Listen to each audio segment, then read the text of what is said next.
aplicación a puestos de trabajo, estrategias para entrevistas laborales, preparación y optimización. Esta es Ingeniería para la Vida.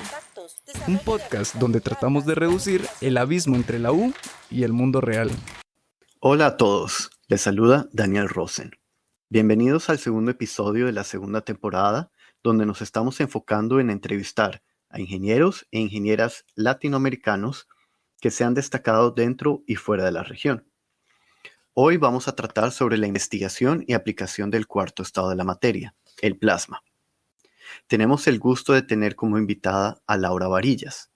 Laura, al igual que nosotros, es ingeniera electromecánica costarricense.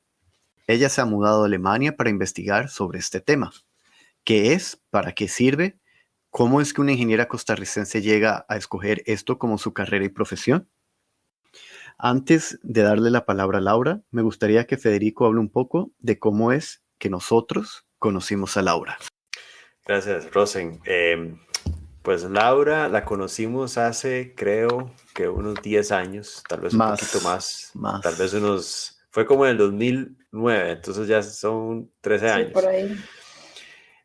A Laura la conocimos como parte de un grupo muy talentoso del Tecnológico de Costa Rica que estaba en ese momento trabajando en lo que era un sueño, que era construir un sterelator, que después creo que Laura nos puede explicar bien qué es eso, pero tenía que ver con plasma.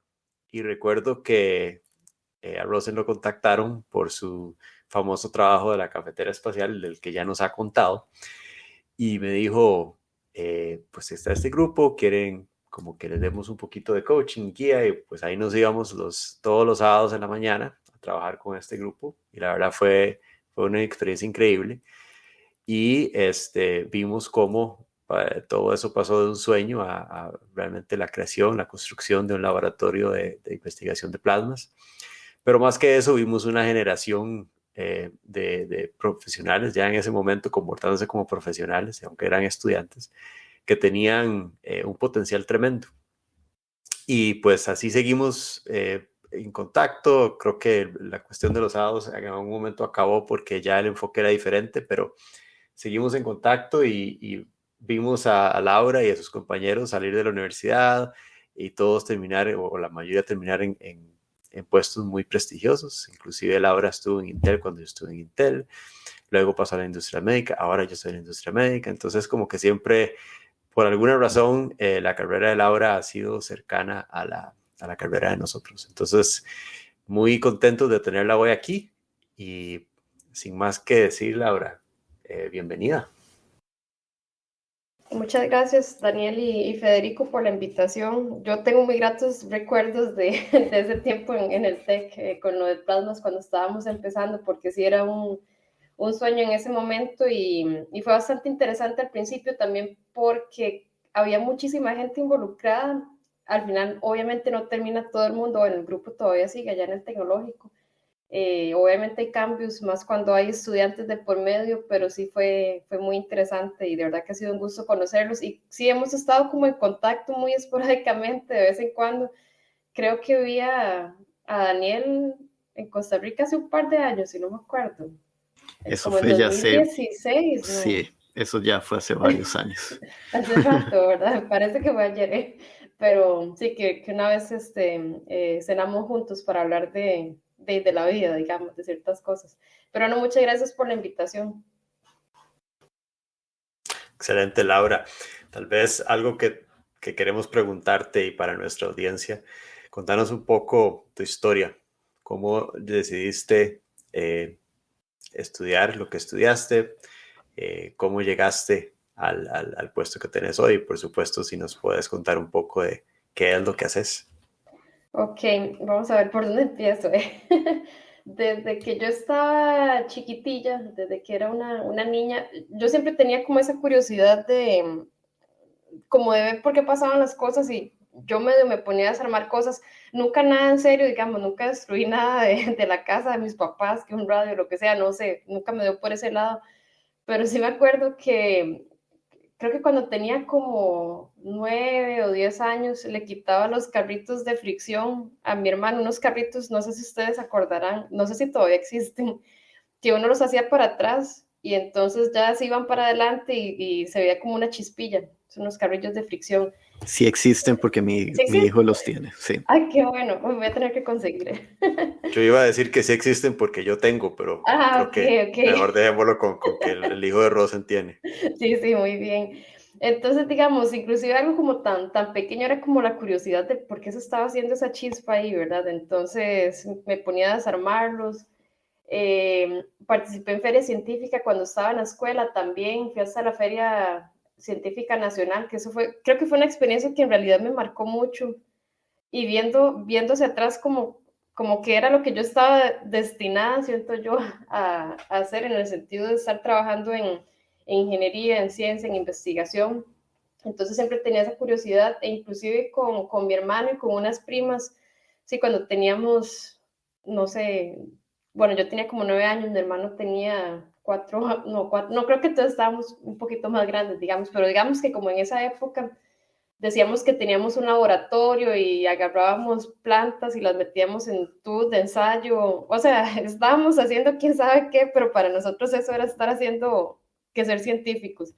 Y yo sí me acuerdo cuando era niña que yo decía que quería ser científica, yo ni siquiera sabía qué era eso, ni entendía, y yo creo que inclusive hace un par de años todavía no entendía lo que era ser científica, digamos, como hasta el día de hoy, que estoy descubriendo lo que es ser eso. Pero sí siempre tuve como esa curiosidad de entender por qué pasan las cosas, de entender qué es lo que hay adentro. Y de hecho, en la charla que yo di del TEDx Pura Vida Joven en 2016, yo hablo de la curiosidad que tenemos como niños, digamos los científicos, de que eso no debería de morir dentro de nosotros, porque eso nos permite descubrir un montón de cosas. Y de hecho he tenido la oportunidad de hablar con varios premios Nobel por una cuestión ahí en la que participé. Se llama Lindau Meetings, y ellos también dicen algo parecido, digamos, de esa curiosidad de un ingeniero, la curiosidad de un científico, es muy parecido a lo que tienen los niños. Y bueno, para Daniel, que tiene hijo o hijos, no recuerdo la verdad si ya tiene niño más de y uno. niña. Ok, que tiene 2, entonces, que, o sea, los niños siempre están ahí buscando y todo lo preguntan, que por qué, ¿verdad?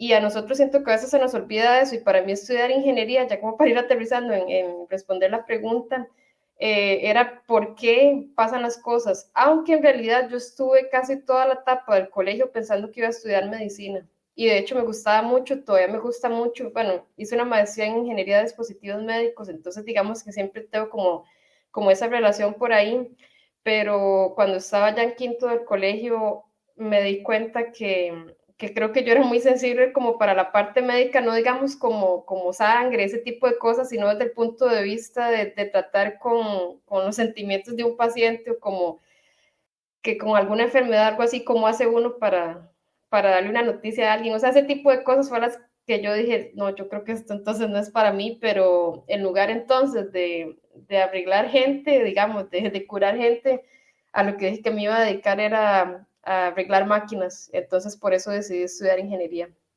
Y Laura, una pregunta, ¿tú también practicas o practicabas mucho taekwondo? Sí, me acuerdo correctamente. Sí. ¿Cómo relacionas el taekwondo con la ingeniería? Vieras que a mí, bueno, yo comencé a practicar taekwondo desde que tenía 7, 8 años. Al día de hoy, bueno, estoy aquí en un grupo en Alemania también, pero ya, digamos, desde hace mucho tiempo ya no lo hago como tan en serio. Ya, de hecho, tengo como año y medio de que no he ido. Pero a mí taekwondo me marcó muchísimo por la disciplina, definitivamente. O sea, no sé cómo lo puedo relacionar exactamente con la ingeniería, aunque sí es muy metódico también, especialmente si cuando uno, digamos, estudia artes marciales y, digamos, algo como taekwondo que tiene mucha teoría también, no es nada más como llegar y patear y tirar cosas a lo loco, no sé, sino que también está el punse, que son como decir las katas en karate, y toda esa teoría tal vez se relaciona con la parte de ingeniería desde el punto de vista metódico, pero digamos a mí sí me marcó mucho no rendirme, porque yo también hice taekwondo de manera competitiva mientras era adolescente, entrando en adultez, digamos, y eso sí es algo que también mucho en la academia donde yo estaba en taekwondo era que no hay que rendirse, que hay que seguir adelante y que hay que ser hay que tener coraje al final. Y a mí eso me ha marcado un montón. Entonces yo creo que mucho de como yo soy el día de hoy fue gracias a esas enseñanzas que tuve en taekwondo también. Laura, ¿y qué es exactamente lo que haces hoy? Porque yo creo que, pues, escuchar que te definís como una científica, que me parece excelente, y saber que puedes contactar a premios Nobel es muy impresionante, pero ¿qué es exactamente lo que haces? Ok, bueno, yo trabajo en el Instituto Leibniz para Ciencia y Tecnología del Plasma. Es un instituto en Alemania. Es el instituto más grande no universitario en investigación de plasmas de baja temperatura a nivel europeo y es uno de los más famosos a nivel mundial. Este instituto, bueno, es parte de la red Leibniz, que está en Alemania, que es, por ejemplo, como también los de Max Planck o los Helmut o Fraunhofer también. Entonces, que es Leibniz de plasma se dedica exclusivamente a lo que es cosas relacionadas con plasma.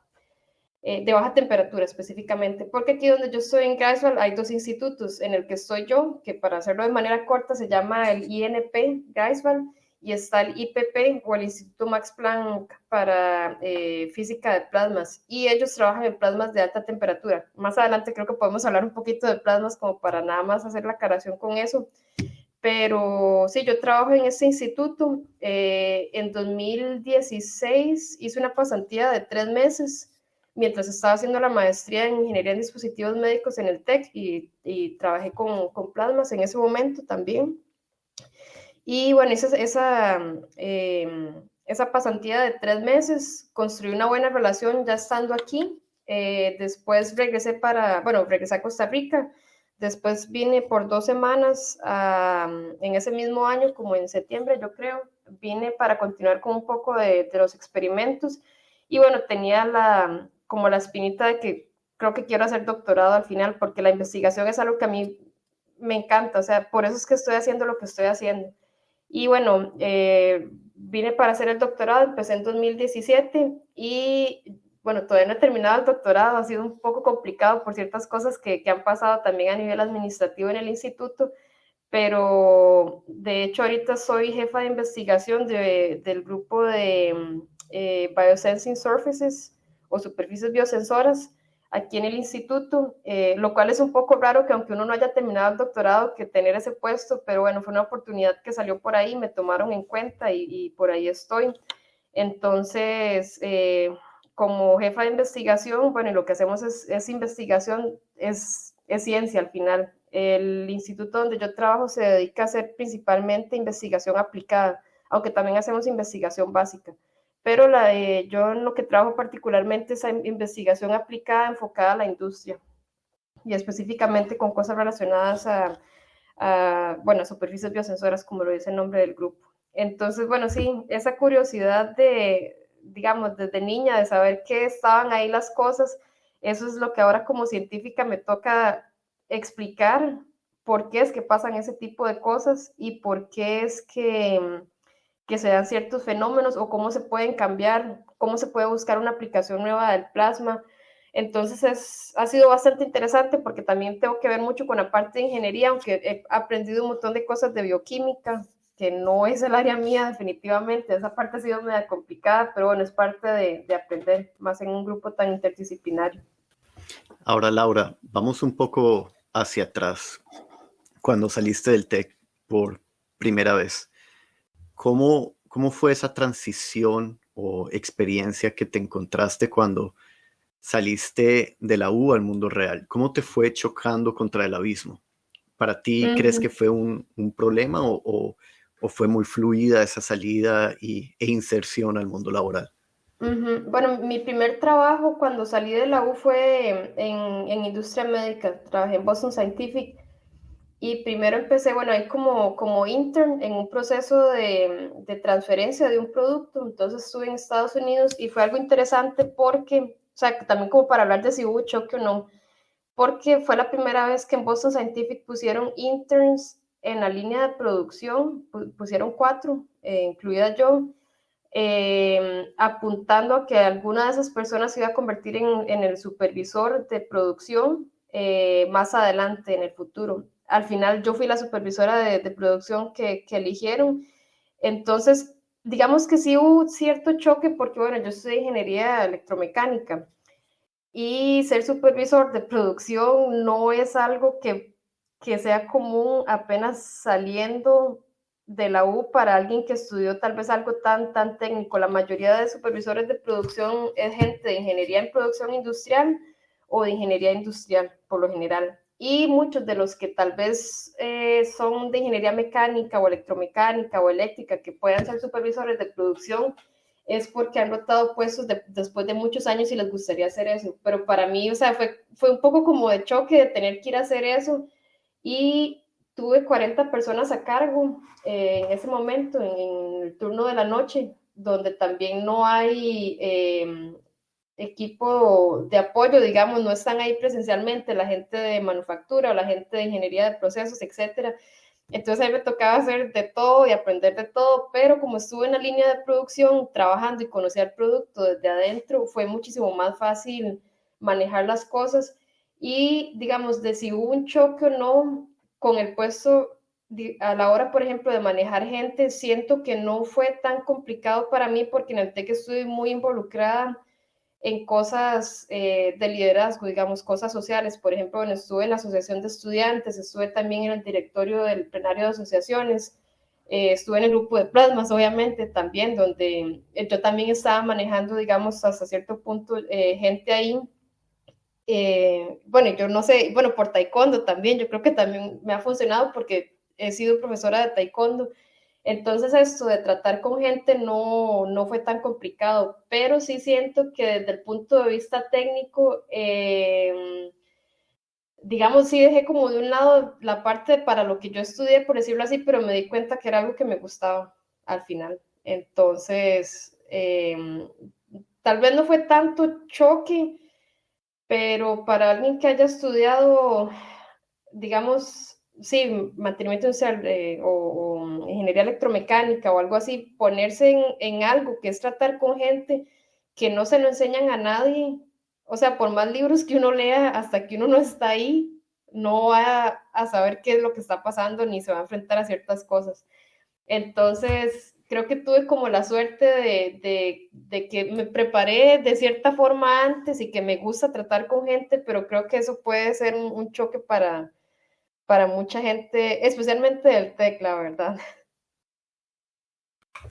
Ok, entonces quiere decir que tus actividades extracurriculares, digamos que te ayudaron a sobrepasar esa, o a enfrentar esa Definitivamente, situación. definitivamente. Y no solamente por ese lado, porque yo ahora me pongo a ver, inclusive para construir mi currículum, hasta donde estoy ahorita, me sirvió muchísimo las cosas extracurriculares que hice, porque no es lo mismo presentar un currículum donde, ok, graduado, no sé, en 4 años o 5 años o en el tiempo que era, como dicen en el TEC, que alguien que tal vez duró un poquito más, pero tiene otras cosas aparte de nada más el título. Y yo creo que eso es súper importante. Sí, en eso estamos 100% de acuerdo. Laura, y tal vez para entender un poquito, antes de que llegaste a Alemania, que fue creo que en el 2016, ¿qué otros trabajos tuviste? Porque creo que te graduaste, ¿qué año? 2012, por ahí. En 2012, sí, terminé los cursos en 2011, a finales del segundo semestre, y empecé a trabajar, bueno, en diciembre de ese año, y me gradué en 2012. Ok, entonces trabajaste como supervisora de producción y qué más. Y tal vez lo que quiero llegar a esto es cuál fue ese camino para llegar un día y tomar la decisión de cursar una maestría, que al final fue lo que te abrió la puerta en Alemania, ¿no? Bueno, después de que trabajé en Boston Scientific, trabajé en Intel. Fue una oportunidad que salió que sinceramente yo no andaba buscando, pero bueno, las cosas a veces se acomodan, no sé, las estrellas se alinean o no sé, pero salió la oportunidad y yo tenía la espinita de cuando salí del TEC de que yo quería seguir con lo de plasmas, porque eso, o sea, bueno, si estoy haciendo plasmas ahorita hasta el día de hoy es porque de verdad me gusta, ¿verdad?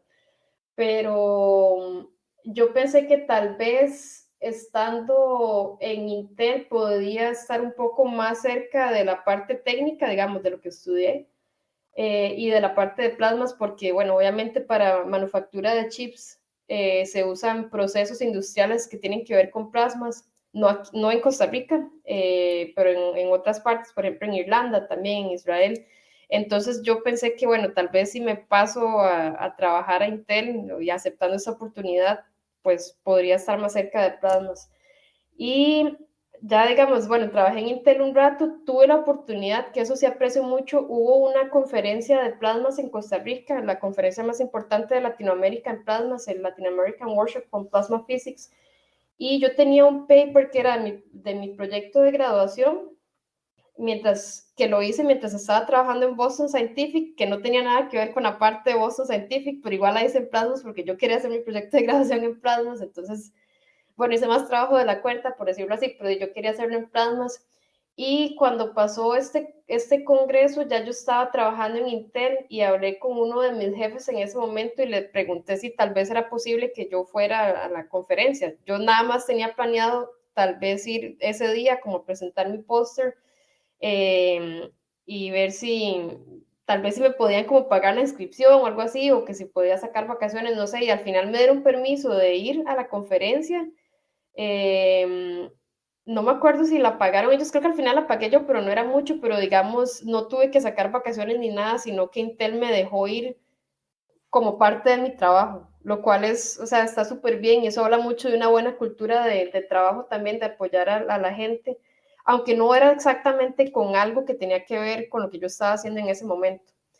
Entonces, digamos, sí, como que siempre quedó esa espinita ahí y ya, bueno, un poco más después de eso, bueno, ustedes recordarán también que hubo un cierre, una parte de un cierre de Intel en la parte de producción del asamble de los chips. Y bueno, en ese momento tuve dos opciones, porque yo fui parte de ese grupo a los que les hicieron ¿cómo se dice en español? Layoff. Sí, hubo, digamos, el cierre de la fábrica implicó que varias gente quedó sin trabajo, ¿no? Ajá, que obviamente yo no esperaba eso, porque de hecho apenas tenía como 1 año y 3 meses o 6 meses de estar trabajando en Intel. Yo no pensaba que mi carrera iba a acabar tan rápido. O sea, no que iba a acabar, y a esto es el punto que voy de cómo regresé a plasmas, ¿verdad? Porque tuve tuve 3 opciones. La primera era continuar en Intel. Había era como el director de ingeniería en ese momento, bueno, que en paz descanse ahorita, Tom Van Wyk de Intel, que él me dijo, si usted quiere irse a trabajar a Estados Unidos, a Intel, podemos hacerlo también. Está esa oportunidad. La otra opción era igual en Intel, pero en Costa Rica, en la parte... Bueno, no me llamaba la atención, entonces por algo no me quedé ahí. La otra opción era regresar a industria médica. Uno de mis ex jefes que tuve en Boston Scientific me contactó, bueno, de hecho 2 de ellos me contactaron y me dijeron, Laura, si quieres regresar, aquí también hay oportunidades, entonces para que nos diga. Y bueno, ya entonces la cuarta opción para mí era, ese era el momento de tirarme al agua y hacer lo que yo quiera. Entonces apliqué a un doctorado en Noruega en ese momento relacionado a plasmas, pero era con Space Plasmas. Y mientras pasaba, digamos, como que qué era lo que iba a pasar, vi que salió del TEC una oportunidad en el laboratorio de plasmas en el que ya había estado con don Iván Vargas, para un proyecto de investigación de un dispositivo de confinamiento magnético, Medusa, que es un tipo tokamak, y estaban buscando a alguien, creo que era como para 1 año, y yo le pregunté a don Iván, el director del laboratorio, qué era ese puesto, porque lo vi por ahí, porque llegó a Intel, eso, no sé ni cómo, por eso es que hay cosas que pasan en la vida. Y le pregunté y me dijo, sí, bueno, está tal y tal cosa, es hasta finales de año, creo que en ese momento era como por ahí de julio de 2014, si no me equivoco, hace rato. Y yo le dije a don Iván, si pego lo del doctorado, si gano, digamos, ese puesto de doctorado, me voy a tener que ir. Y don Iván dijo, no importa, con que nos venga a ayudar unos 2 o 3 meses, todo bien, porque ocupamos ayuda. Entonces yo dije, bueno, está bien, y apliqué. habíamos 2 personas que estábamos aplicando y al final yo obtuve el puesto y lo que iba a ser nada más 3 meses, en teoría se convirtió en 3 años en el TEC de vuelta. El doctorado no me lo dieron a mí, quedé dentro de los finalistas, pero no gané el puesto. Y bueno, seguí ahí en el TEC y salió la oportunidad de hacerlo de la maestría en Ingeniería de Dispositivos Médicos. Salió la oportunidad también de tratar de hacer mi propio proyecto de investigación, lo cual logré, o sea, logré recibir fondos de parte del TEC para tener proyecto de investigación y de desarrollar un poco más la parte de aplicaciones de plasmas con la parte de medicina y de agricultura. Y a eso me dediqué a hacer unos 3 años en el TEC. Entonces así fue como regresé a la parte de plasmas. No sé si lo hice demasiado largo, pero creo que era una historia un poquillo larga. No, está bien, pero Laura, si mal no recuerdo, también trataste de montar tu propia empresa. ¿Por qué no nos cuentas un poco sobre eso? Sí. Bueno, como había dicho, en el momento en el que pasó esta cuestión de Intel, dije, bueno, es momento de intentar hacer lo que yo quiera. De hecho, eso fue una de las respuestas que le di a ese ex jefe de Boston Scientific y él me dijo, súper bien, o sea, si quiere hacer eso, yo lo apoyo, lástima que no puede regresar, pero si quiere hacer eso, hágalo, porque también era un buen momento para hacerlo, o sea, no tenía hijos, bueno, no tengo hijos todavía ni nada de eso, pero digamos, no tenía como otra responsabilidad que yo tenía que ir a buscar trabajo y tenía el apoyo de mis papás también. Entonces, eso fue algo que me motivó a tratar de meterme un poco más en otras cosas, inclusive la parte de emprendimiento, que es algo que siempre me ha llamado la atención y al día de hoy también me llama la atención y ahí vamos en camino a hacer otra empresa también. Pero bueno, sí, mientras tuve un poco más de tiempo, digamos, porque yo estaba trabajando era medio tiempo en el TEC, entonces, bueno, digamos tiempo completo, pero tenía la obligación de nada más trabajar medio tiempo. Comencé a ir a más cosas de emprendimiento, me conecté muchísimo con la gente de emprendimiento en Costa Rica, digamos, con gente que estaba haciendo proyectos también y gente que estaba financiando, por ejemplo, como Carao Ventures y así, que también hacían ciertas actividades. Y primero, bueno, apliqué a algo que se llama Founder Institute, que es un programa de emprendimiento de que nació en Silicon Valley y fue la primera vez que lo abrieron en Costa Rica. Apliqué y logré entrar. Digamos que hasta donde tengo entendido es bastante difícil entrar, pero bueno, por ahí lo logré. Y empecé una empresa relacionada a un dispositivo médico, se llamaba Mimetics, con un socio que era de Intel, aunque no nos conocimos por Intel, sino que no recuerdo ahorita muy bien cómo fue que nos conocimos, pero bueno, teníamos interés en hacer algo, los dos aplicamos a lo del Founder Institute y creamos esta empresa. No fue exitosa, pero obviamente aprendimos un montón, que eso es lo importante. Porque el producto era bastante complicado, la verdad, y bueno, más si es algo de dispositivos médicos, era un dispositivo médico externo, ¿no? Digamos, no era nada como un dispositivo clase 3 o algo así, pero igual era un poco complicado. Pero bueno, yo aprendí muchísimo, mi compañero también, de hecho al día de hoy él tiene una empresa o es parte de una empresa en Luxemburgo, un startup por ahí también, entonces creo que la experiencia nos ayudó a los dos. Yo dejé esa parte entonces de Mimetics y después en 2015, si no me equivoco, pero ahorita no me acuerdo exactamente el momento, creo que sí, en 2015 fundamos una empresa, algunos investigadores del TEC, del laboratorio de plasmas, que se llama Plasma Innova. Esa empresa al día de hoy todavía existe, ya yo no estoy con ellos, pero es una empresa que hace diferentes tipos de aplicaciones de plasmas, especialmente en la parte de limpieza o purificación de aire por plasma, y también está investigando en purificación de agua. Y bueno, es una empresa que ahí está y que ha ido caminando. Entonces sí ha sido como parte de esas cosas que he intentado hacer. También hice un fitness studio en Costa Rica con un amigo, pero bueno, me vine para Alemania, entonces eso también, pues no pude continuar, pero también ahí sigue este amigo con esta parte, digamos, ya, bueno, completamente separado, pero digamos son cosas que siempre me han llamado la atención y espero a partir del otro año empezar una nueva empresa aquí en Alemania, un startup.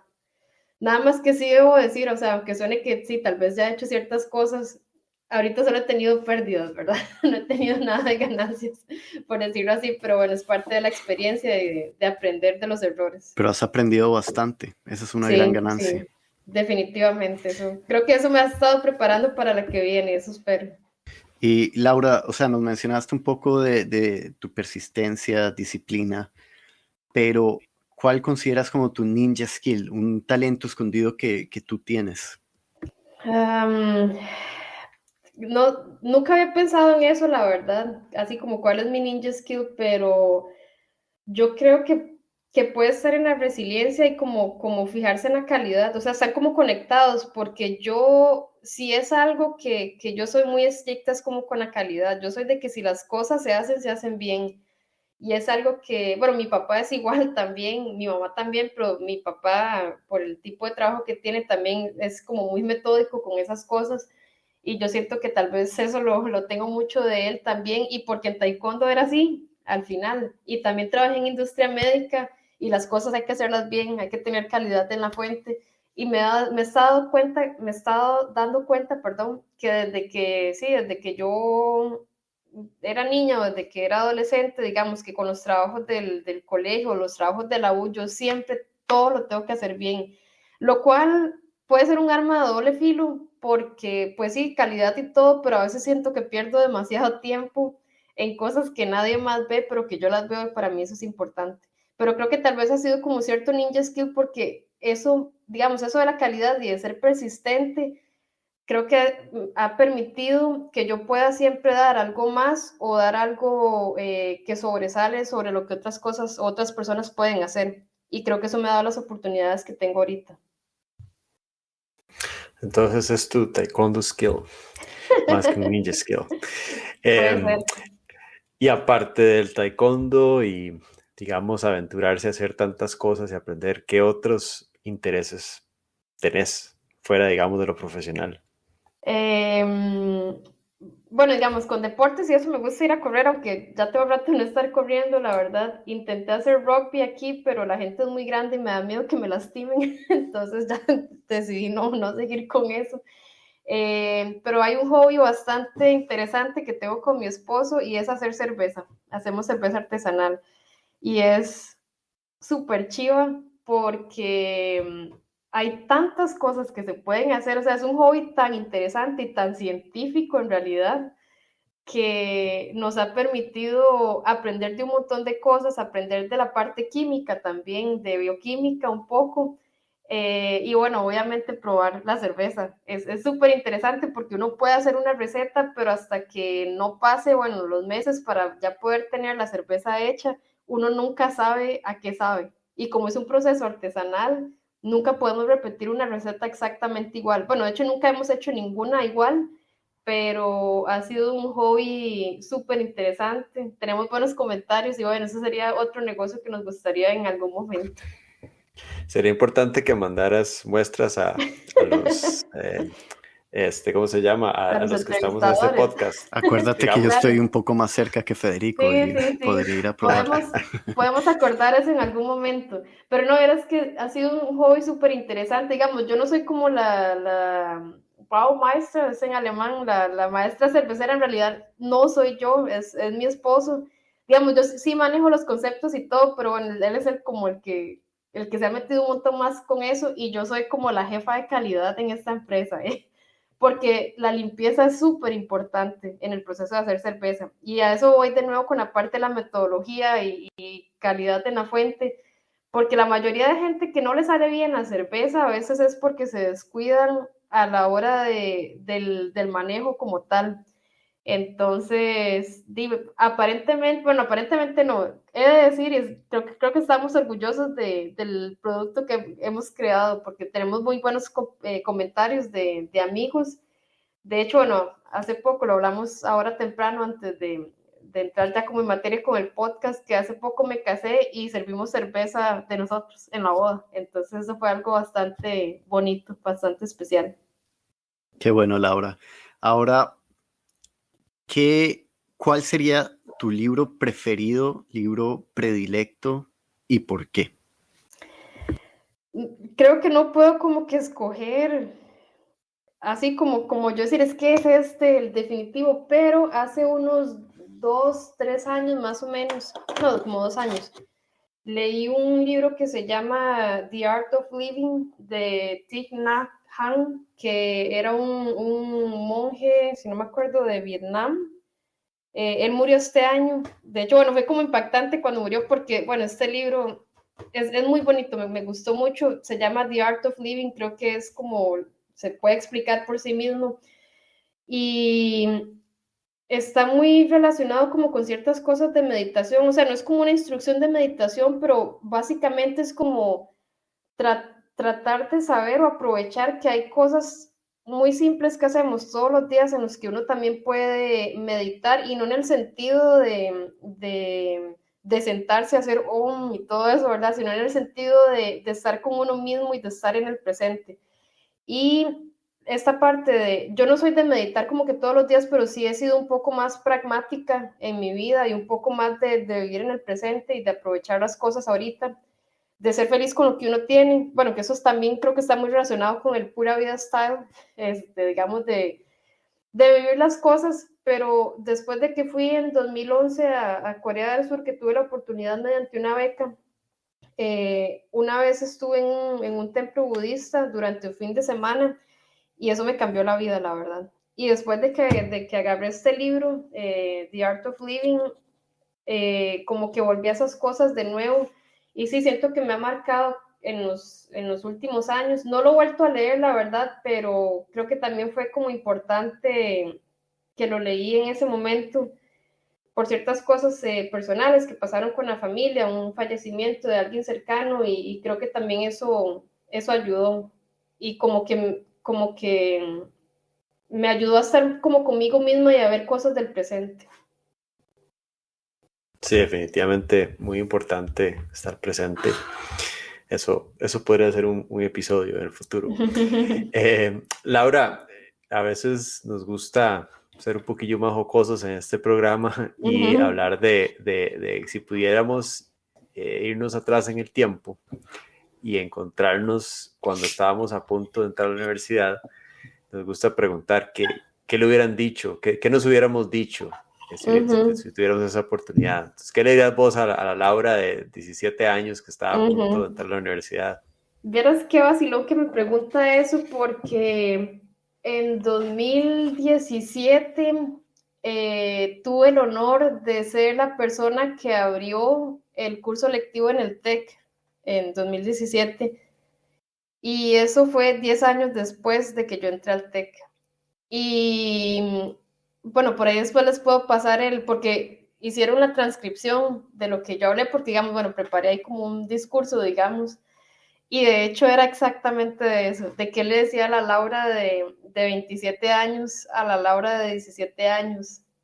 Y ahorita la verdad es que no recuerdo exactamente qué fue lo que puse ahí, pero mucho era de que, o sea, yo no haría nada diferente, ni me recomendaría nada tan diferente, yo creo, pero sí definitivamente como aprovecharlo y saber de lo que uno está viviendo en el momento. O sea, para alguien que está entrando en la U, hay que disfrutar la U en todo sentido. O sea, en el sentido de que hay que disfrutar que uno nada más está en eso, si tiene la oportunidad de estar en eso. Obviamente para personas que tengan otro tipo de responsabilidades pues es más difícil, pero yo que la verdad tuve el privilegio, porque no puedo llamarlo de otra forma, de que nada más me tenía que dedicar a estudiar, era relativamente fácil, digamos.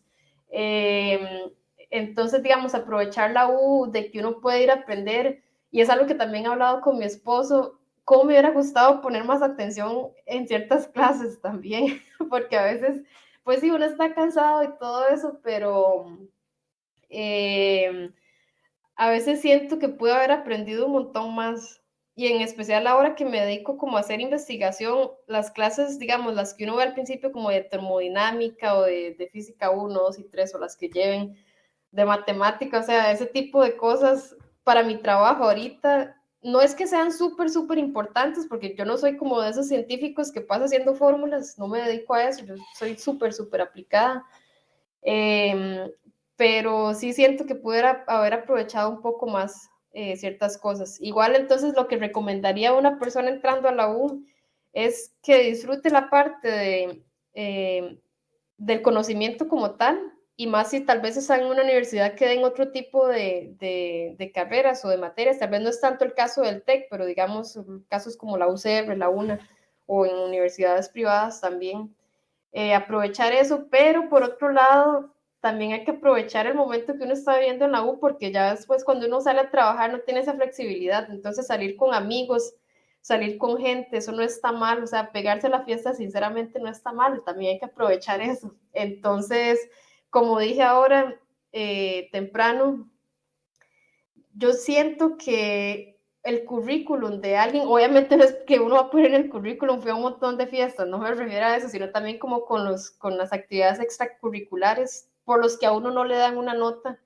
Eso es muchísimo más importante, y ahora que me toca contratar gente también, yo veo más que otras, o veo por igual, qué más tiene la persona o el estudiante que apenas está saliendo en su currículum que nada más estudié y listo. Entonces, yo entiendo que para mucha gente, por ciertas situaciones de que tienen que terminar la universidad rápido o que tienen que ayudar a sus familias, tal vez no habrá esa flexibilidad, pero para el que pueda estar un semestre como asistente de investigación, por ejemplo, o en una asociación de estudiantes o en un grupo de voluntariado, en lo que sea, uno va a aprender. Uno aprende de todo eso. O en un grupo deportivo también, uno siempre aprende un montón de eso. Y le abre a uno muchísimo la mente también, y a ser más flexible y a ser más empático con las personas.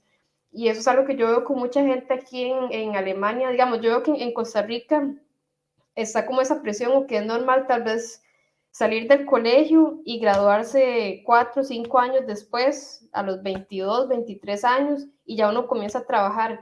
Y aquí la gente, obviamente también son cuestiones de privilegio, pues en Alemania yo veo gente que tiene 28, casi 30 años y todavía está estudiando en la U, digamos, el bachillerato o la maestría, o digamos la licenciatura de aquí. Obviamente son privilegios que se pueden dar, pero yo siento que a veces, o tengo amistades que siento que pudieron haber hecho más, expandir un poco más su currículum o su vida, y no lo hicieron por esa cuestión de que estar estudiando. O sea, al final, que lo contraten a uno porque sacó 100, a que lo contraten a uno porque sacó 80 o 70, a veces no es tanta la diferencia, porque ahora se contrata más por skills que por títulos.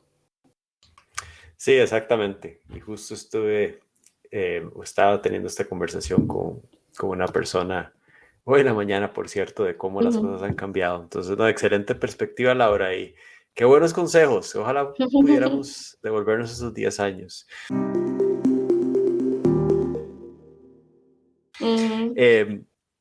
Tal vez cambiando un poquito de la línea aquí, tal vez voy a preguntar 2 preguntas en una. La industria del plasma, ¿por qué te gusta tanto? ¿Por qué decidiste trabajar en esto? Y si alguien está escuchando y dice, pucha, qué interesante, ¿verdad? Yo quisiera tener ese trabajo, quería ser científico o científica, ¿qué debería estudiar esa persona? Bueno, para responder la primera, tenemos que irnos a alguien que yo creo que los 3 admiramos mucho, y toda Costa Rica admira mucho, que es el doctor Franklin Chan Díaz, ¿verdad? Yo creo que ahí está la raíz de un montón, o sea, esa semilla que ha sembrado don Franklin Chan Díaz ha sido increíble lo que ha hecho en Costa Rica, porque yo soy producto también de esa admiración hacia una persona que ha logrado todo lo que ha logrado y todavía sigue haciendo un montón de cosas, ¿verdad? Bueno, y que también, que el día que lo conocí casi me da algo, porque era como ese sueño de conocer a don Franklin Chan. Entonces yo como que siempre tuve esa curiosidad de poner que el plasma, que qué chido, ni sabía bien qué era, probablemente cuando entré al agua, porque uno no ve en el colegio qué es plasma, o por lo menos yo no me acuerdo, siempre le decían que estaba coroidal, eso es plasma de la sangre, eso es otra cosa, pero bueno, es otro plasma del que estamos hablando, el plasma físico. Y esa curiosidad, me acuerdo que yo estaba en clases de Física 2 con el profesor Warner, Chávez, no sé si algunos llevó clases con él, y a veces él hablaba como de otras cosas, yo a veces me quedaba hablando con él al final de la clase, y un día me dijo que había alguien que había regresado de España, que quería hacer un grupo de investigación, que fue el doctor Iván Vargas, y yo dije, no sé, suena chiva, yo quiero ser astronauta algún día, porque también esa era mi idea, no lo descarto, la verdad, uno nunca sabe. Hay gente que viaja al espacio con 50 el resto de años, o cuando sea multibillonaria, no, mentira. Pero, bueno, sí, estaba como eso de que quería meterme a algo de investigación, de nuevo, porque siempre he tenido como esa curiosidad. Y bueno, don Iván Vargas abrió lo del grupo de investigación, yo entré ahí y ahí fue donde comenzó todo, ya digamos, como mi vida profesional, el inicio y que me ha llevado hasta hoy. Y el hecho de que esté ahorita trabajando en ese instituto aquí es porque ya había escuchado del instituto mientras estábamos trabajando con cosas de aplicaciones en plasmas en el TEC. Entonces yo dije, qué bonito que sería poder trabajar en el IMP algún día, en algún momento. Bueno, eso fue hace, no sé, 10 años o más inclusive. Igual, hace 5 años, ya casi cumplo 5 años de estar aquí. Y siempre pensé que qué bonito que sería trabajar ahí, qué chido poder llegar a eso.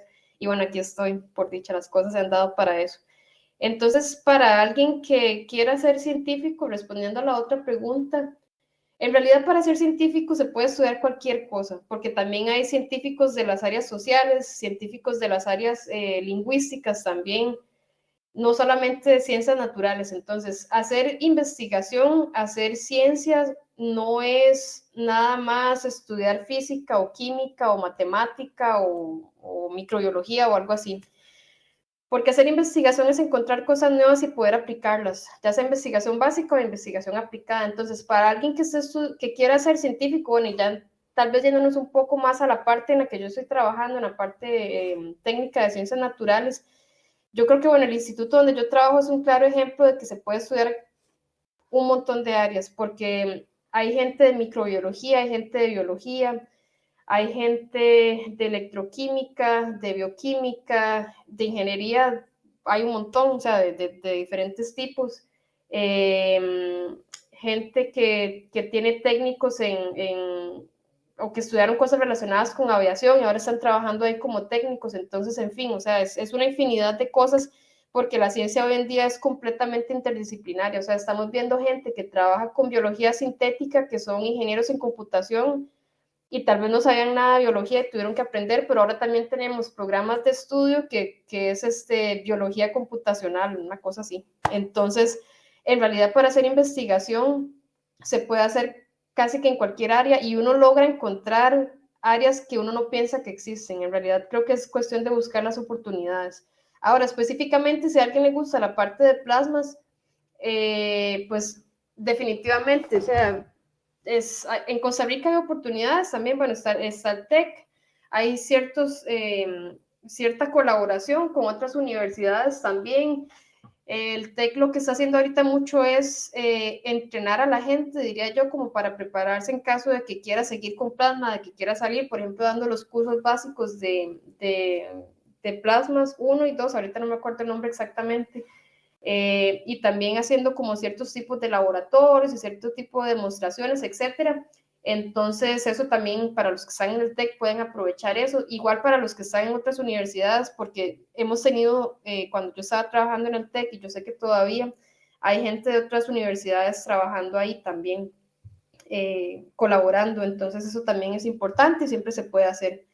Y bueno, sí, para los que quieren, en la parte de plasmas, por ejemplo, aquí en Alemania hay varios institutos relacionados, igual está la parte de fusión, que es el otro instituto, el IPP, y está la parte de aplicaciones, que es como el instituto mío, y también otros institutos y universidades que tienen estas áreas.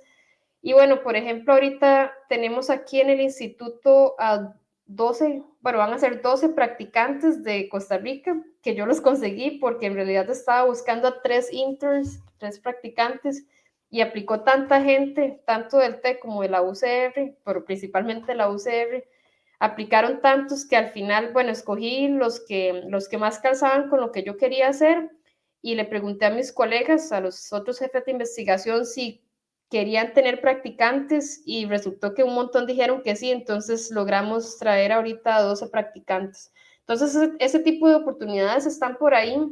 No sabemos si va a ser algo recurrente, o sea, ahorita fue porque, bueno, las cosas se dieron y podemos tener a varios estudiantes, pero yo creo que siempre es bueno tratar de buscar las oportunidades, o sea, si hay oportunidades que llegan a uno, pero uno tiene que ir a buscar, obviamente. Entonces, si ven, por ejemplo, que hay una oportunidad para ir a tal lugar o para tratar de aplicar, apliquen, o sea, no tengan miedo de aplicar y que tienen que confiar en lo que tienen y comenzar a construir ese currículum también. Ahora, Laura, tú mencionabas antes, bueno, que has trabajado en la empresa privada en Costa Rica y luego te pasaste al mundo de la investigación. Para ti, ¿cuáles son las diferencias y similitudes entre ambas? Bueno, diferencias hay bastantes en realidad y depende de donde uno trabaje, porque en investigación o digamos en la academia, lo que le llamamos, bueno, yo trabajé en la academia en Costa Rica y estoy trabajando aquí en la academia, aunque como es un instituto de investigación que no está dentro de la universidad, es bastante diferente a estar dentro de la universidad. Entonces, bueno, diferencias son muchas. Yo creo que el ritmo de trabajo es diferente. En los dos es bastante exigente. Obviamente depende de qué tanto se quiera exigir uno. Aunque yo sí a veces siento que cuando estaba trabajando en la industria, como ingeniera de procesos, por ejemplo, en Intel, yo sabía que terminaba mi trabajo y me iba para la casa y listo, y no seguía pensando en las demás cosas. Y ahorita la verdad es que no pasa eso. O sea, a veces me pongo a ver cosas, no sé, porque se me viene alguna idea en la mente, porque estoy pensando en cosas del trabajo, porque no sé si es curiosidad o simplemente un poco workaholic, pero a veces pienso en algo, es como, uy, voy a buscar esto ya, voy a buscar en Google ya como tal y tal cosa. Entonces, como que siempre uno tiene eso en la cabeza y también siendo estudiante de doctorado está como esa presión de que uno tiene que terminar y que hay que terminar y que hay que escribir la tesis y hay que defender y bueno, todo eso. Entonces, digamos que yo siento que nunca paro con mi trabajo. O sea, sí tengo obviamente esos momentos de esparcimiento y ese tipo de cosas, pero no es raro que uno piense en algo o inclusive pensar por qué pasan ciertas cosas como ciertos fenómenos naturales o una cosa así. Entonces, digamos que a veces tengo esa diferencia. Y sí, lo otro es que tal vez en trabajar en la academia, ya sea aquí en Alemania o en Costa Rica, hay gente que sí lleva un ritmo un poco más suave o menos acelerado, no suave, digamos, menos acelerado que en la industria, pero también entonces me di cuenta que en la industria hay mucha gente que está trabajando como una maquinita sin fin, digamos, como un hámster que le da cuerda, digamos, a la rueda, o que va ahí caminando en la rueda, sin aprovechar otras cosas de la vida, por decirlo así, porque cuesta mucho parar, o sea, yo misma estoy diciendo, a veces me cuesta a mí parar de pensar en lo que estoy haciendo, pero uno tiene que buscar esos momentos al final.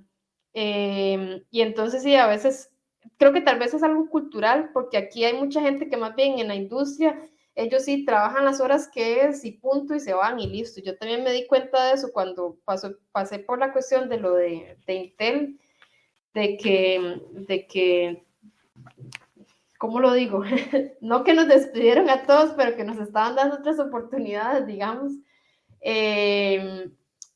Uno siempre es reemplazable en cualquier lugar donde esté, menos en la familia, al final, o menos con los seres queridos. Entonces, contratar a un científico nuevo, contratar a un ingeniero nuevo, eso se hace y la vida sigue. Entonces, yo siento que uno tiene que saber balancear ese tipo de cosas, a menos de que uno sienta que lo está construyendo porque es algo a futuro y porque es algo que de verdad a uno le apasiona. Pero bueno, no sé si con eso me respondí la pregunta, porque la verdad es que ya se me olvidó que fue la primera parte que me preguntó, perdón. Oh, yo creo que sí, ya respondiste muy bien esa pregunta. Ok. Pero cuéntanos rápidamente qué es, bueno, ya hablaste un poco sobre esto, pero qué es lo que más te gusta y lo que más te incomoda de tu posición actual. Vamos a ver, yo diría que lo que más me está gustando ahorita, y fue por la oportunidad que se dio, es que yo estoy haciendo mi propia investigación. Digamos, estoy haciendo, por decirlo así, lo que me da la gana, en el sentido de que estoy creando ese nicho de investigación, inclusive hasta ese nicho de mercado puede ser a futuro, y que tengo como esa oportunidad y los directores del instituto me han dado la confianza para hacerlo, por diferentes cosas que pasaron, pero bueno, salió la oportunidad de aquí estoy, pero al mismo tiempo lo que menos me gusta es que no esperaba tener que hacer tantas cosas administrativas ahorita, porque eso de verdad que le quita a uno un poco de tiempo, digamos, no me puedo dedicar tanto a la parte técnica ahorita porque tengo que estar haciendo reportes o estar aplicando ciertas cosas o estar viendo a los estudiantes que tengo ahorita o estar en reuniones, entonces es algo que es parte del puesto, o sea, y que el puesto de liderazgo lo exige, es bonito al final y me gusta, pero siento que como tengo muchas cosas técnicas que resolver ahorita, preferiría estar haciendo un poco más de esas cosas técnicas que estar en la parte administrativa. O si estuviera nada más haciendo project management ahorita, y pues creo que sería más fácil, pero este tipo de puesto, digamos, de científico medio, por decirlo así, porque digamos, ya no estoy como a nivel base de un científico, sino que estoy como líder de investigación, pero tampoco estoy tan arriba que nada más digo hagan y no tengo que hacer experimentos, es un poco complicado porque sí es demandante. O sea, hay que hacer toda la parte técnica y científica de la que hay que encargarse y al mismo tiempo hay que hacer cosas administrativas. Entonces, creo que eso es lo que ahorita me está incomodando un poquillo. Y también porque estoy aprendiendo y también porque ya ahora sí todo es en alemán, y el idioma ha sido una barrera al final. O sea, tengo que decirlo así porque es medio complicadillo. Y solo por una persona que no habla por completo alemán, ellos no cambian las reuniones de los jefes en alemán, ¿verdad? Cada que sean en inglés, entonces ha sido medio complicado. Bueno, pero parece que igual te está yendo bien, así que has logrado sortear algunas de esas complicaciones. Ahí vamos, un día a la vez. Y la burocracia, pues creo que siempre va a estar presente, no importa. Ay, sí, aquí en Alemania es bastante. Bueno, y hablando de retos, Laura, yo creo que uno de los temas que no hemos tocado es que vos sos mujer y en estos campos de la ciencia, pues hemos escuchado muchísimas veces que no es, digamos, equitativo, es decir, no estamos 50%, ¿verdad? Casi siempre ha sido un campo que ha sido dominado por los hombres. Entonces, creo que es importante preguntarte cómo ha sido tu experiencia como mujer, qué retos has tenido desde que empezaste. Ha sido interesante porque yo creo que ya siendo una persona más madura, digamos, me he dado cuenta que habían retos ahí o barreras o complicaciones que tal vez yo antes no notaba, pero también, y me voy a volver un poco de nuevo a la parte de taekwondo. Desde que yo estaba chiquilla y que comencé a entrenar, no eran tantas mujeres haciendo taekwondo tampoco en aquellos años. Y me tocaba entrenar con hombres también. Y a mí también me gusta jugar fútbol. Y también ha sido siempre eso, o sea, yo jugaba con los hombres y no me importaba. Entonces, digamos que en ese sentido yo nunca me he sentido menos, obviamente que no, ni nadie tiene que hacerlo, pero nunca he tenido como miedo a ese tipo de cosas, o sea, inclusive si uno lo ve como desde esa parte física de taekwondo o de fútbol, bueno, de taekwondo obviamente no me voy a meter bueno, porque no se puede hacer en una pelea ahí con un hombre que es más pesado, ese tipo de cosas, ¿verdad? Pero me refiero a que dentro de la academia, digamos, los entrenamientos y todo eso, sí, a mí me patearon y me patearon bien duro, la verdad.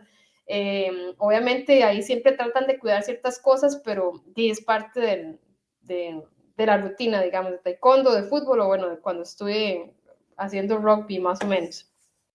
Entonces, digamos que yo creo que esa fortaleza física también como que me ayudó mentalmente, o sea, que tenía que enfrentar eso también a nivel psicológico, de alguna forma. Pero sí, como digo, tal vez ahora con un poco más de madurez me doy cuenta de que hay cosas en las que tal vez yo no fui víctima de algo, pero que yo tuve que haber alzado la voz. O sea, como ciertos comentarios hacia compañeras donde, no sé, porque tal vez la compañera era madre de familia y ella salía en el horario que era porque trabajaba las horas que era, y pues hay otros compañeros que tal vez no consideraban que ella era buena ingeniera solo porque se iba a tiempo, o sea, y eso es completamente ilógico. Y yo dije, o sea, tal vez en el momento, pues yo no decía absolutamente nada, pero creo que también por ahí está el problema, no decir nada. Y creo que también aquí viene como la parte de que no deberían ser solo las otras mujeres las que opinen respecto a eso, sino tener aliados hombres también para evitar ese tipo de situaciones. Pero sí también he enfrentado cosas complicadas, o sea, cuando, no voy a decir exactamente como en qué parte de mi vida laboral mejor, pero sí enfrenté, digamos, gente que trató de ponerme una piedra en el camino, o como decimos popularmente en Costa Rica, de atravesarme el caballo, sin ningún, o sea, yo no veía por qué motivo, la verdad. O sea, no, y todavía el día de hoy no logro entender por qué, porque yo estaba haciendo mi trabajo, lo demostraba, tenía compañeros que decían, sí, o sea, el trabajo suyo es bueno y está haciendo tal y tal cosa, pero había otro grupo, había otra gente que simplemente, no sé, me quería hacer la vida imposible, y yo todavía no entiendo por qué. Pero también yo era como una persona disruptiva en ese momento, o sea, una persona joven, una persona mujer, etcétera, en un ambiente que era un poco más machista. Entonces, o sea, sí enfrenté ese tipo de cosas, y la verdad es que fue muy duro porque eso afectó un poco mi trabajo, porque o sea, había que tomar cierta decisión ahí para que yo continuara con algo, y al final eso no fue aprobado, y yo todavía no entiendo, digamos, por qué, y mi única explicación es que tal vez es por simple machismo, la verdad. Entonces, sí, a veces ha sido medio complicado, pero yo he tenido más apoyo que gente en contra, y yo creo que eso es muy, muy importante, y definitivamente no hay que darse por menos y hay que apoyar a otras compañeras también. Y siguiendo en esa misma pregunta, ¿cómo ves la diferencia en cómo se trata a la mujer en Latinoamérica, en el campo profesional y en Alemania? Yo siento que sí hay mucha, la verdad. O sea, ya ahora sí viéndolo en perspectiva, sí es bastante, digamos, empezando como por los derechos laborales también, porque por ejemplo aquí en Alemania, o sea, bueno, vamos a la parte un poco también como de privilegio, pero también son cosas que van ahí cambiando poco a poco. Aquí las mujeres en Alemania tenemos hasta 2 años de permiso de maternidad, no a tiempo completo, digamos, dado. Ahorita la verdad es que no sé a cuánto es como tiempo completo, creo que son mínimo 6 meses, donde uno puede estar en permiso de maternidad, y para paternidad también, de hecho, o sea, hablando de la equidad, para permiso de paternidad creo que también puede ser hasta 2 años para los hombres, no a tiempo completo de nuevo, pero puede ser 3/4 de tiempo o medio tiempo, si no me equivoco. Y también de que por ejemplo, aquí en el instituto son súper flexibles con si los hijos de los compañeros se enferman, ellos van y se quedan en la casa, o pueden ir a recogerlos temprano, o bueno, cuando fue la situación de COVID también. Otro instituto aquí, el Max Planck, por ejemplo, a los que tenían hijos, y bueno, por las escuelas y todo esto, les dieron 20 días extra para distribuirlos, o sea, 20 días, digamos, libres, por decirlo así, para distribuirlos como ellos pensaban que fuera mejor por las cuestiones de cuidado. Entonces, digamos, todo ese tipo de cosas que aunque pueden ser pequeñas, yo siento que pueden influir mucho también para una mujer, digamos, especialmente si es una mujer que está en la parte de maternidad. Entonces, ese tipo de facilidades ayuda. También tener un cuarto o un espacio específico para la mujer que está amamantando, por ejemplo, en ese momento. O sea, ese tipo de cosas que tal vez son pequeñas es algo que todavía no vemos tanto en Latinoamérica, yo creo. Sí hay empresas en Costa Rica que lo hacen, pero son empresas principalmente privadas. Entonces, también empezando por la parte de si contratan a alguien o no, por el hecho de que se tiene que ir 3 meses en permiso de maternidad, que yo siento que es muy poco, la verdad, es algo que no está bien. Y bueno, el hecho de que ya en Costa Rica, creo que ahorita están dando 2 semanas de permiso de paternidad para el padre, eso fue un avance grande, pero que todavía no es suficiente, obviamente. Pero Laura, en temas, y disculpa que sigamos en este tema, nos quedamos aquí estancados un poco, porque sí creo que es muy importante para las mujeres en Latinoamérica comprender estas diferencias. Pero en términos de discriminación en el ámbito laboral, ¿cómo lo sientes? ¿Cómo sientes la diferencia entre Latinoamérica y Europa? Siento que todavía no he visto todo porque, por ejemplo, yo no he trabajado en industria aquí, pero sí es mucho más común ver profesoras o ver mujeres en puestos mucho más altos y digamos más como en cantidad, no sé, por decirlo así, digamos que si es un grupo de 6, hay 3 mujeres y 3 hombres, o etcétera. Entonces, en ese sentido, yo siento que aquí pues está bastante bien. No es poco común al final, aunque sea un área, digamos, científica o ese tipo de cosas. Entonces, yo sí creo que aquí o sea, sí se ve como ese tipo de diferencia y como ese apoyo. O sea, es porque al final no importa si es hombre o si es mujer, y no, o sea, precisamente debería de ser así, porque no hay esa concepción desde antes, que con eso me refería también, de si tienen que contratar a alguien, digamos, y que es mujer y no la quieren contratar, o ya les da como un poco de pereza contratar a una mujer por el hecho de que en algún momento se puede ir en permiso de maternidad. Eso también influye en el día a día, digamos, en puestos relacionados, porque tal vez que digan, bueno, ya está contratada, pero no le vamos a dar un puesto de jefe de investigación porque si se embaraza, ¿qué? O sea, ese tipo de cosas no. Y yo sí siento también que sí hay mucho más respeto de parte de los hombres hacia las mujeres, digamos, en el trato. Uno no escucha como por ejemplo en Costa Rica, que tal vez a uno le dicen mi chiquita.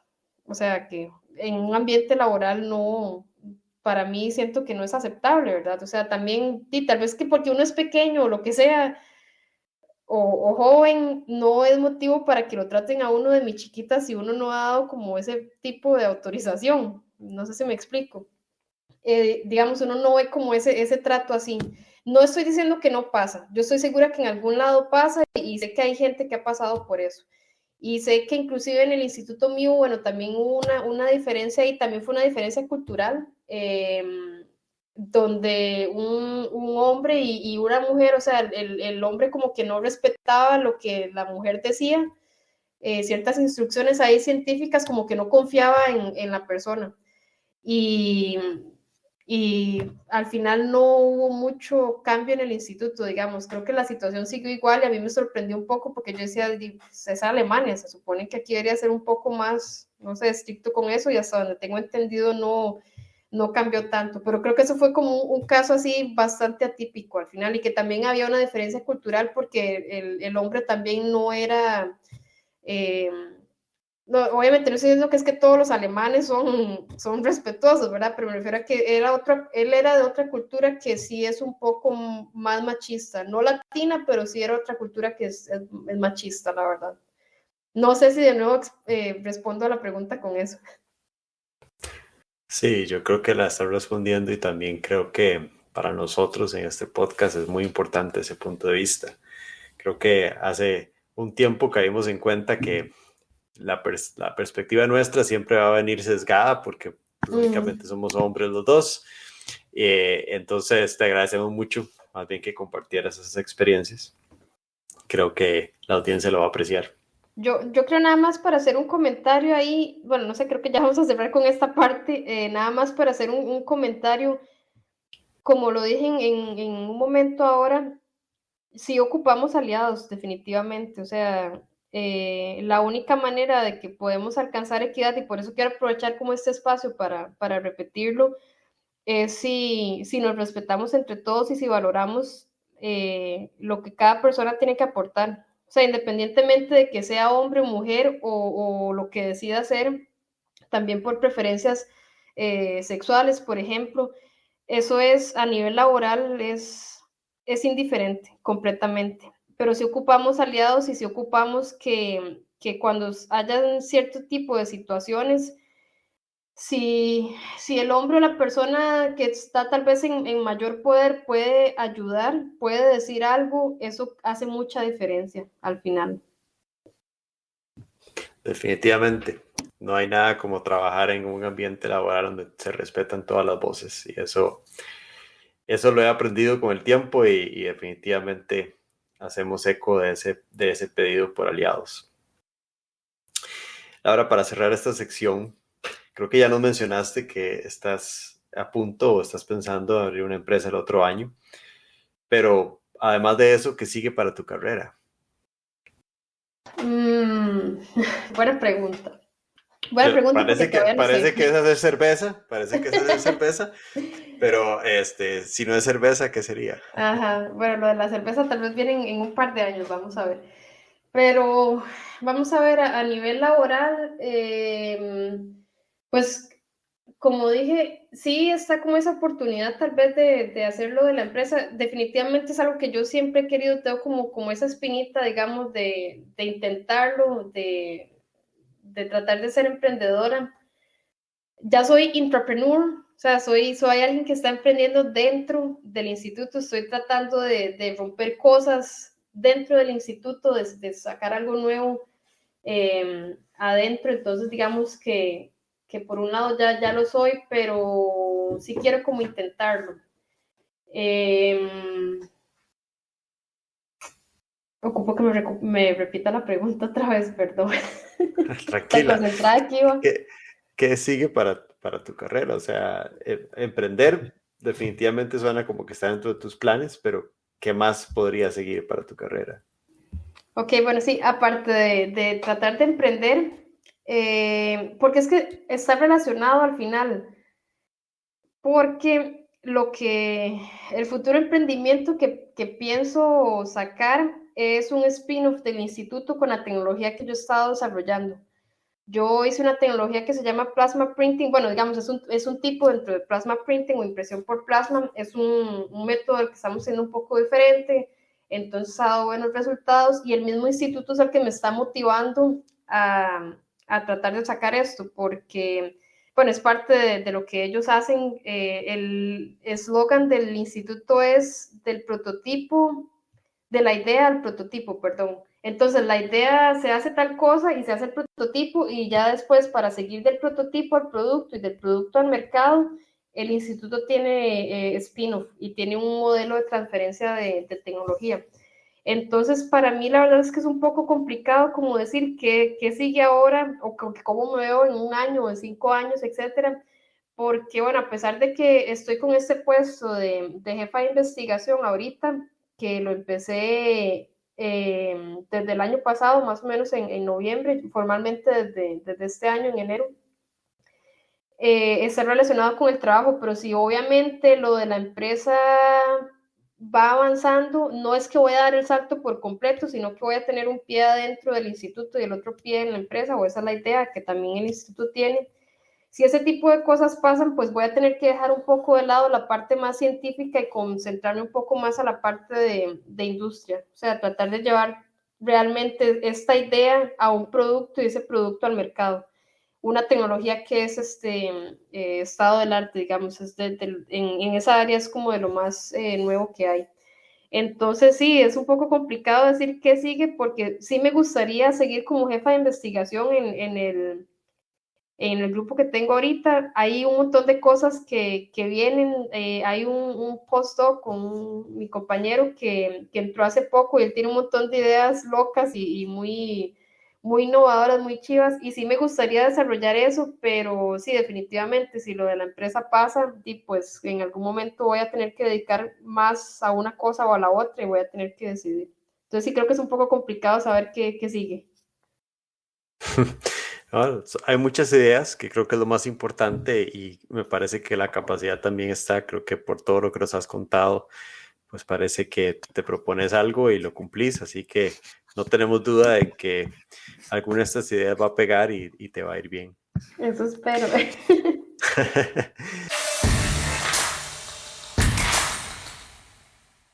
Y bueno, ya para ir cerrando el programa, Laura, hablemos un poquito de qué es plasma. Yo creo que mucha gente se debe estar preguntando o recordando, ¿verdad? Cuando estaban en el colegio y hablaban del plasma, pero tal vez algo que me gusta mucho es que trabajas en la parte de aplicación de plasma, o sea, en la parte que, digamos, podría convertirse en algo útil, no es tan teórico. Entonces, para los oyentes, tal vez explicarnos un poco pues qué es el plasma, para qué se puede usar, comercialmente, cuáles son sus aplicaciones y a dónde veríamos esta tecnología en el futuro. Y no sé si tal vez nos puedes compartir cuáles países están más acelerados y si en algún momento ves que esto pueda llegar a Latinoamérica también. Bueno, primero empezando por qué es plasma. Estamos hablando aquí de plasmas físicos, el cuarto estado de la materia. Y esto se llama cuarto estado de la materia porque cuando nosotros, bueno, tenemos los 3 estados base que conocemos, que es el sólido, el líquido y el gaseoso. Entonces, por ejemplo, tenemos un cubo de hielo, eso está en estado sólido. Si le aplicamos más temperatura o le aplicamos temperatura, energía, va a pasar a estado líquido. Si le seguimos aplicando energía, va a pasar a estado gaseoso como vapor de agua. Y teóricamente, si le seguimos aplicando energía a este gas, se va a convertir en un plasma. Entonces, un plasma es ese cuarto estado de la materia donde las partículas positivas se separan de las negativas y podemos manipularlos. Entonces, por ejemplo, podemos manipularlos con campos electromagnéticos.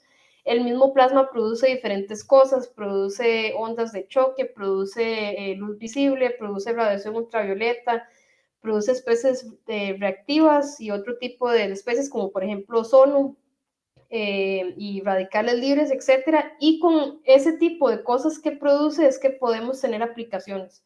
Entonces, una aplicación que casi todos tenemos en la casa, aunque ya está cambiando, son o eran los bombillos fluorescentes, porque básicamente lo que tenemos es un gas y tenemos 2 electrodos y cuando nosotros prendemos el interruptor, lo que estamos haciendo es, bueno, tener la electricidad y entonces ese gas que está ahí se va a ionizar. Eso significa que se separan las partículas positivas y negativas y como está en alto estado energético, esas partículas pegan o chocan contra la pared del fluorescente que están cubiertas de un material, creo que es, ahorita no recuerdo exactamente qué es, pero bueno, dependiendo de eso vamos a tener el color de la luz.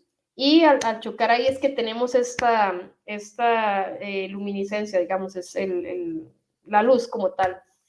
Esa es una aplicación. Teníamos los que, de nuevo, ya tal vez no estén tanto en las casas o en las oficinas, que eran los televisores por plasmas. Eso es, digamos que lo mismo que un fluorescente, pero en pequeñito, porque tenemos un montón de celdas pequeñitas donde había un gas, de diferentes tipos de gases. Tenemos electricidad, lo prendemos y ese gas que está ahí adentro se ioniza. Entonces, si ustedes se acercan mucho al televisor de plasma, uno puede ver como ciertos puntitos de colores, eso es porque son diferentes tipos de gases que están ahí o diferentes recubrimientos que hay dentro de la celda que tenemos. Y bueno, obviamente tenemos un plasma, esos son plasmas fríos, esos son con los que yo trabajo, por ejemplo, o plasmas no térmicos. Y también tenemos plasmas que están alrededor de nosotros todos los días y el más claro ejemplo que no tienen que ver directamente es el sol.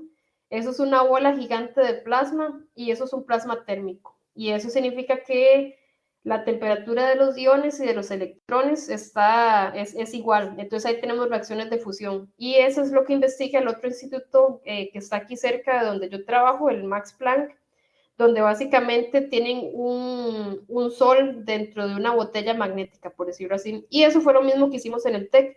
Nosotros en el TEC creamos un accelerator que al principio Federico o Daniel lo mencionaron, que básicamente, bueno, accelerator significa generador estelar, pero básicamente es tratar de producir como una estrella dentro de la Tierra. Y porque tenemos, entonces, sí, como esta botella magnética se le llama, o este recipiente magnético para que no toque las paredes, porque la temperatura es muy, muy elevada, estamos hablando de millones de grados Celsius.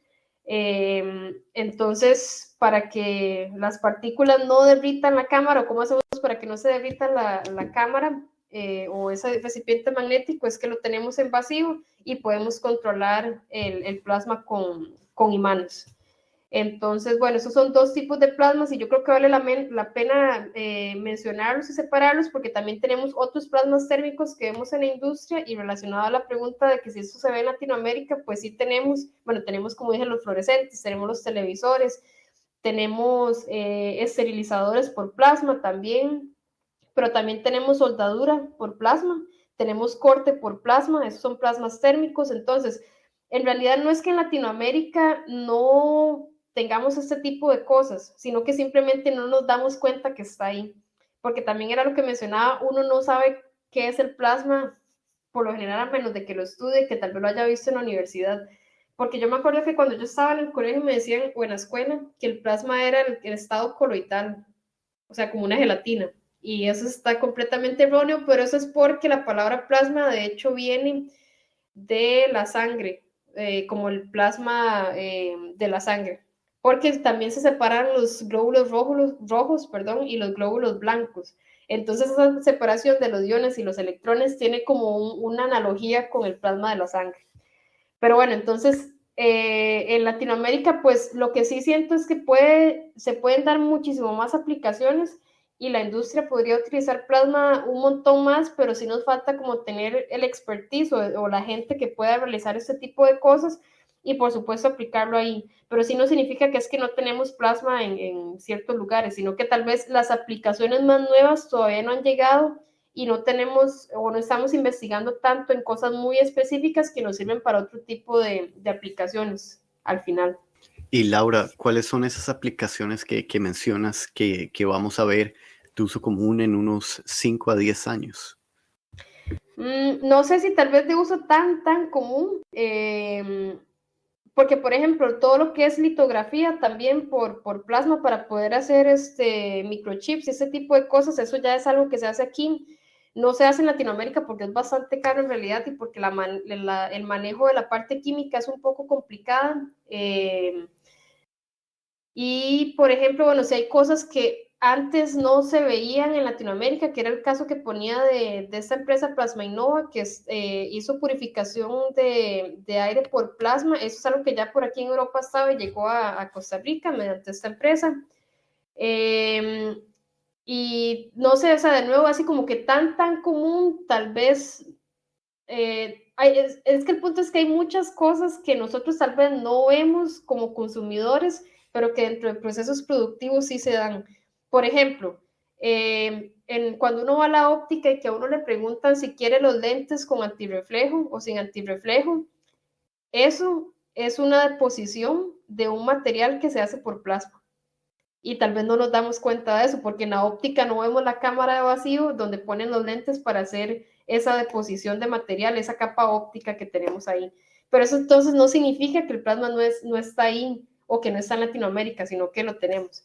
Pero bueno, tal vez respondiendo un poco más en concreto a esa última pregunta, de nuevo, para la parte del consumidor tal vez no se ve tanto, pero en la industria yo esperaría que tal vez en un par de años, y si todo sale bien espero este futuro emprendimiento, podamos ver un poco más de biosensores en los cuales la superficie que sensa o que detecta la molécula que haya sido producida por plasma, por un proceso de plasma. Entonces, apuntando a que tal vez en unos años tenemos eso un poco más común. Acabo de aprender muchas cosas en 3 minutos. Muchas gracias, Laura. No sabía nada de eso y súper interesante, la verdad. Bueno, ya la última pregunta para cerrar el programa, Laura. Yo creo que si alguien está escuchando este programa, pues se puede emocionar mucho con escuchar tu historia y ver cómo alguien que estaba fascinado por por los carritos que echaban chispas cuando era pequeña, llegó a estudiar lo que quería, participó en la industria privada, una empresa privada, y ahora está realizando su sueño de ser una científica en plasma en Alemania. ¿Qué le dirías a esa persona que está tan interesada, ilusionada? ¿Qué debería de hacer para meterse en este campo? Bueno, primero creo que independientemente del campo, para una persona que esté emocionada o apasionada por una industria específica o por un campo específico, háganlo sin miedo. Eso es lo primero. No sientan que porque venimos de Latinoamérica no podemos hacer ciertas cosas o porque no tenemos todo allá no podemos hacer ciertas cosas, porque más bien eso ha demostrado que somos bastante creativos, porque como no tenemos todos los recursos disponibles, trabajamos con lo que tenemos y al final eso solo demuestra creatividad y ganas de salir adelante. Entonces, independientemente del campo, es hacer las cosas, o sea, intentarlo. Si algo que los está deteniendo, las está deteniendo, es simplemente porque les da miedillo de qué será lo que va a pasar, o que si no sé si voy a pegar esa oportunidad o no, hay que hacerlo. O sea, el peor intento es el que no se hace. Y específicamente con la parte de plasmas, oportunidades hay, definitivamente. O sea, yo soy prueba de eso. Otro compañero que está aquí es prueba de eso, Humberto Trimiño. Yo no sé si tal vez Federico y Daniel se acuerdan de él. Claro que sí. Ajá, y Humberto, él está, ya tiene 10 años, creo, de estar aquí, más o menos, sí, 10 años, porque de hecho fue cuando ya yo estaba casi en el último año, un año antes, él ya había venido aquí, y él también, pues creo que es group leader de un grupo de investigación, o un project manager, perdón, de un grupo de investigación en el Max Planck. Entonces creo que nosotros somos claros ejemplos de que empezamos en algo pequeño, en algo del TEC, que nos apoyó muchísimo. A mí personalmente, o sea, yo estaré eternamente agradecida con el TEC por las oportunidades que me ha dado y que me sigue dando. O sea, solo el hecho de que puedo traer estudiantes del TEC o de la UCR también, o de otras universidades aquí a Alemania a trabajar con nosotros, siento que es algo con lo que trato de, digamos, de pagar esa deuda que tengo con el TEC, de todo ese apoyo. Pero, y yo creo de nuevo, como que hablo por Humberto también, nosotros queríamos hacerlo, nos lo propusimos y lo hemos estado logrando. O sea, vamos poco a poco, definitivamente. Entonces, creo que el consejo sería que lo intenten, tienen que hacerlo, no tengan miedo.